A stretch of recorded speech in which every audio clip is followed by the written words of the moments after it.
नमस्कार। देखिए, ये तो हम सब जानते हैं कि हड्डियां हमारे शरीर को एक स्ट्रक्चर, एक ढांचा देती हैं। लेकिन क्या ये बात पता है कि ये ढांचा हमेशा एक जैसा नहीं रहता? चलिए, आज हम मानव कंकाल के कुछ ऐसे ही अनसुने रहस्यों को जानते हैं।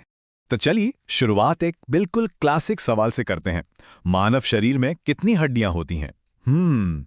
शायद इसका जवाब सबको पता हो या शायद ना भी हो। बिल्कुल सही, 206। यही तो वो नंबर है जो हम सबने स्कूलों में पढ़ा है। और जवाब सही भी है, लेकिन ये पूरी कहानी नहीं है। क्योंकि ये नंबर हमेशा 206 नहीं रहता। असल में ये संख्या पूरी जिंदगी बदलती रहती है। बड़ी दिलचस्प बात है ना? तो आइए हड्डियों के इस अनोखी गिनती के रहस्य को जरा समझते हैं। पता है, जन्म के समय ये नंबर कुछ और ही होता है। यकीन करना थोड़ा मुश्किल है, लेकिन एक नए जन्मे बच्चे के शरीर में 300 से भी ज्यादा हड्डियां होती हैं।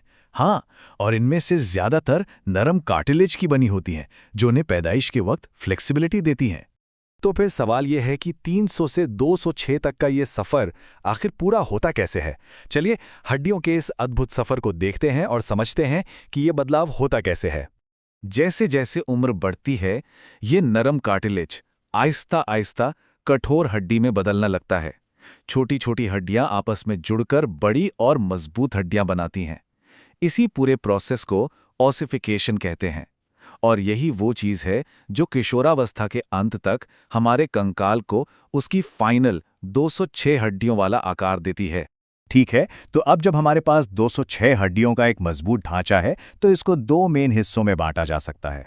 इन 206 हड्डियों को हम दो मेन टीमों में डिवाइड कर सकते हैं। पहली टीम है एक्सियल स्केलेटन, जो हमारे शरीर की सीधी धुरी यानी सेंट्रल कोर बनाता है। और दूसरी टीम है एपेंडिकुलर स्केलेटन, जिसमें हमारे हाथ, पैर और उन्हें धड़ से जोड़ने वाली हड्डियां आती हैं। अब ये जो एक्सियल स्केलेटन है ना, ये समझिए हमारे शरीर का बॉडीगार्ड है। इसका सबसे बड़ा काम है हमारे सबसे जरूरी अंगों को प्रोटेक्ट करना। जैसे खोपड़ी हमारे दिमाग को बचाती है, रीढ़ की हड्डी नाजुक नसों को, और पसलियों का पिंजरा वो हमारे दिल और फेफड़ों को सेफ रखता है। और फिर आती है दूसरी टीम, एपेंडिकुलर स्केलेटन। ये वो हिस्सा है जो हमें एक्शन में लाता है। चलना, दौड़ना, लिखना, कुछ भी पकड़ना।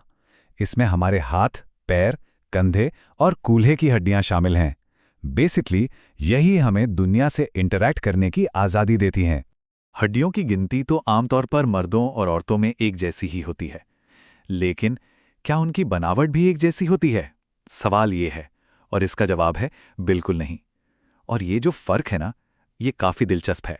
आमतौर पर पुरुषों की खोपड़ी थोड़ी बड़ी और भारी होती है, और कंधे भी ज्यादा चौड़े होते हैं। वहीं दूसरी तरफ महिलाओं में कूल्हे की हड्डी यानी पेल्विस ज्यादा चौड़ी और गोल होती है। और इसका एक खास कारण है, ये बच्चे के जन्म की प्रक्रिया को आसान बनाने के लिए ऐसी बनी होती है। स्केलेटन की बनावट में फर्क के अलावा इसमें कुछ कमाल के रिकॉर्ड्स भी छिपे हैं। चलिए अब हड्डियों की दुनिया के कुछ सुपरलेटिव्स यानी सबसे बड़े, सबसे छोटे, इन पर एक नजर डालते हैं। तो हमारे शरीर की सबसे बड़ी, सबसे लंबी और सबसे मजबूत हड्डी कौन सी है? ये है जांघ की हड्डी, जिसे फीमर कहते हैं। और सबसे छोटी?